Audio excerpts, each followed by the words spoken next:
Hello everyone, welcome to another video from Bio Hub. और इस video में हम बात करेंगे एंजाइम क्लासिफिकेशन के बारे में। हमने एंजाइम के बारे में डिटेल डिस्कशन कर लिया है, क्या होते हैं एंजाइम्स, उनका फंक्शन क्या है, उनका रोल क्या है और कौन कौन से ऐसे फैक्टर्स होते हैं जिनसे एंजाइम का जो एक्टिविटी होता है वो रेगुलेट होता है। इनके बारे में हमने डिटेल डिस्कशन कर लिया है पिछले वीडियोज़ में। और इस वीडियो में हम देखेंगे जितने भी एंजाइम्स बॉडी में हैं उनका क्लासिफिकेशन किस तरह से किया जा सकता है, क्योंकि जो एंजाइम्स होते हैं वो यूनिक होते हैं। उनका जो एक्टिव साइट होता है वो एक पर्टिकुलर सबस्ट्रेट के लिए यूनिक होता है। एक पर्टिकुलर बॉन्ड टाइप को वो ब्रेक कर सकते हैं, सारे बॉन्ड को वो ब्रेक नहीं कर सकते।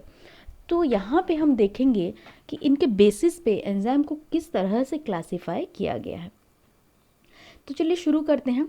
सबसे पहला क्लासिफिकेशन एंजाइम का है oxido reductase. Okay, oxido reductase, और इनको डीहाइड्रोजिनेज भी बोला जाता है। ये एंजाइम का काम क्या है?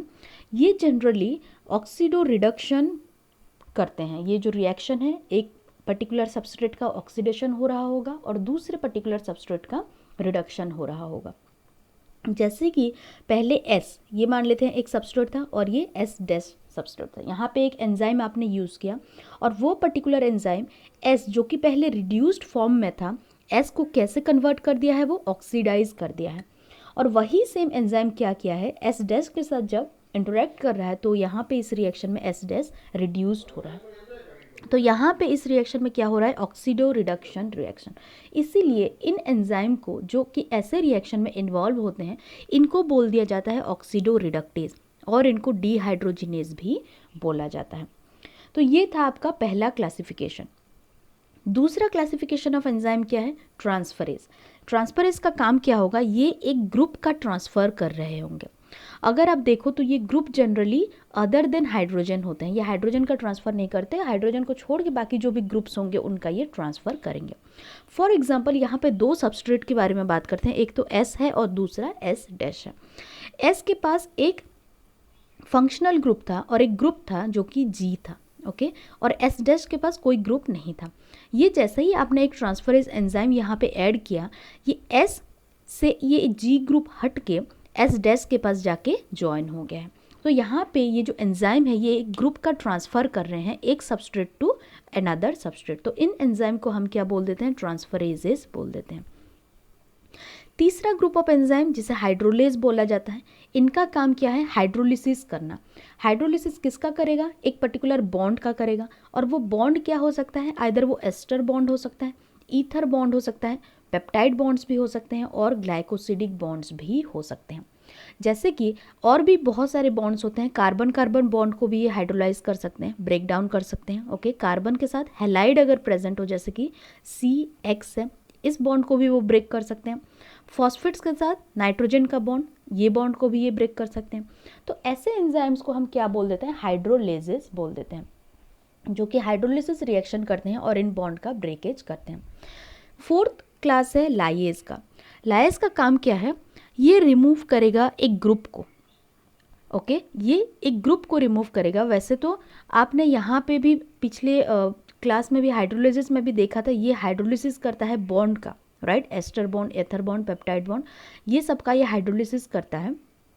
लेकिन लाइएज एंजाइम क्या करते हैं? यहाँ पे भी रिमूव किया जाता है एक ग्रुप को, लेकिन ये जो है हाइड्रोलिसिस नहीं होता। यहाँ पे किसी दूसरे प्रोसेस से ये एक ग्रुप को रिमूव करते हैं। जैसे कि मान लो ये कार्बन के साथ एक ग्रुप ए जुड़ा हुआ है, इसको अब ये लाइएज एंजाइम रिमूव कर देगा और कार्बन में इसे कन्वर्ट कर देगा। तो ये जो रिमूवल है ये हाइड्रोलिसिस के थ्रू रिमूवल नहीं होता है, किसी दूसरे मैकेनिज्म के थ्रू इसका रिमूवल होगा और यहाँ पे एक डबल बॉन्ड का फॉर्मेशन हो जाएगा। जैसे कि यहाँ पे एक छोटा सा एग्जाम्पल लेते हैं। ओके, ये एग्जाम्पल मान लो, यहाँ पे एक इस तरह का रिएक्शन है। ये एक तरह का मॉलिक्यूल है जिसके पास दो फंक्शनल ग्रुप प्रेजेंट है, X और Y। यहाँ पे जैसे ही लाइएज का एक्शन हुआ, ये कैसे हो जाएगा? कार्बन कार्बन के बीच में डबल बॉन्ड का फॉर्मेशन हो जाएगा और X group and Y group जो है ये रिमूव हो जाएंगे। तो ये था आपका फोर्थ क्लास ऑफ एंजाइम जिसे बोला जाता है लाइएज। नेक्स्ट बात करते हैं फिफ्थ क्लास, जैसे कि आइसोमेरेज बोला जाता है, नाम से ही आपको पता चल रहा होगा ये आइसोमेराइजेशन रिएक्शन कर रहे होते हैं। इनका काम क्या है, ये इंटर कन्वर्ज करते हैं जियोमेट्रिक एंड पोजिशनल आइसोमर के बारे में। आपको पता होगा, आपने केमिस्ट्री में ये पढ़ लिया होगा, जियोमेट्रिक आइसोमर्स क्या होते हैं, पोजिशनल आइसोमर्स क्या होते हैं। तो ये जो एंजाइम्स होते हैं ये क्या काम करेंगे, जो भी बायोमोलिक्यूल्स हैं उनको उनके आइसोमर में ये कन्वर्ट कर देंगे। जैसे कि मान लो ए है, इसका आइसोमर ए डैश है, यहाँ पे आपने आइसोमेरेज एंजाइम डाल दिया तो ए टू ए डैश में ये कन्वर्ट हो जाएगा। उसी तरह से लास्ट एंजाइम का क्लास है लाइगेज। लाइगेज का काम क्या है, दो कंपाउंड को वो लिंक करते हैं। कौन कौन से कंपाउंड को ये लिंक करते हैं या ज्वाइन करते हैं, कार्बन के साथ ऑक्सीजन, ये जो बॉन्ड होगा इसको वो कैटलाइज कर सकते हैं।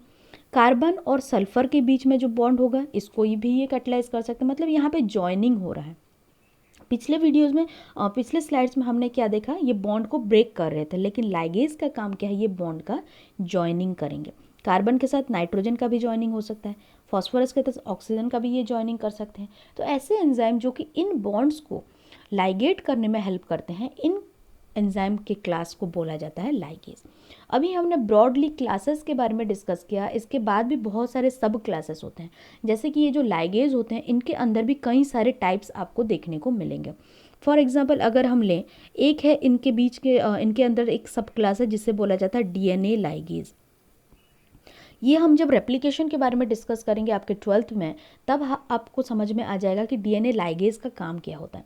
ये क्या काम करते हैं, दो डीएनए फ्रेगमेंट को जॉइन करते हैं। ओके, जब डीएनए फ्रेगमेंट्स को जॉइन करते हैं तो आपको पता होगा फॉस्फोडाइएस्टर बॉन्ड का फॉर्मेशन होता है। तो ये जो लाइगेज होते हैं इनकी भी बहुत सारे सब क्लासेस पाए जाएंगे। इसी तरह से जितने भी क्लासेस के बारे में हमने अभी देखा, इनके आपको कई सारे सब क्लास देखने को मिलेंगे, लेकिन ये आपके कोर्स के बियॉन्ड है, इसलिए हम उतने डिटेल में नहीं जाएंगे। तो इस वीडियो में मैंने कोशिश किया एनसीईआरटी को कवर करने के लिए, तो होप कि आपको समझ में आ गया होगा कि एंजाइम्स और इनके क्लासिफिकेशंस किस तरह से किए जाते हैं। So thank you very much for watching this video.